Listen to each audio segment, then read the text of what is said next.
Hello வால் இன்னைக்கு பார்த்தீங்கன்னா restaurant style veg fried rice வீட்டிலேயே சிம்பிளாக எப்படி செய்யலாம்னு சொல்லியிருக்கேன் பார்க்கலாமா.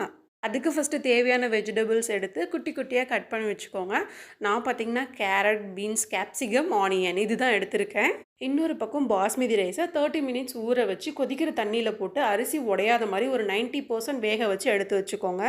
அரிசி இன்னும் உடையாமல் இருக்குன்னா few drops oil, lemon juice, கொஞ்சம் சால்ட் போட்டு வேக வச்சிங்கன்னா சூப்பராக இருக்கும், உடையாது. இப்போ ஒரு பேன் எடுத்துக்கோங்க. தேவையான அளவு ஆயில் போட்டு இஞ்சி பூண்டு பேஸ்ட்டு, நம்ம கட் பண்ணி வச்சுருக்கிற ஆனியன், அதுக்கப்புறம் வெஜிடபிள்ஸ் இது எல்லாத்தையும் போட்டு தேவையான அளவு சால்ட்டு போட்டு ஹை ஃப்ளேமில் நல்லா கிறிஸ்பியாக வதக்கிக்கோங்க. மிளகுத்தூள் மஸ்ட்டுங்க. இது ரெண்டும் ஆப்ஷனல் தான். இன்னும் கொஞ்சம் ஸ்பைஸியாக வேணும்னா கொஞ்சம் காஷ்மீரி மிளகாய் தூள், மல்லித்தூள் போட்டு வதக்கிக்கோங்க. லாஸ்ட்டாக கொஞ்சம் டொமேட்டோ சாஸ் ஆட் பண்ணிவிட்டு வேக வச்சு இந்த பாஸ்மதி ரைஸை போட்டு ரைஸ் உடையாத மாதிரி ஸ்லோவாக மிக்ஸ் பண்ணி எடுத்து சாப்பிட்டு பாருங்கள். Restaurant style veg fry rice வீட்டில் ஈஸியாக செய்யலாங்க. இந்த ஷார்ட்ஸ் பிடிச்சிருந்துச்சுன்னா லைக் பண்ண மறக்காதீங்க.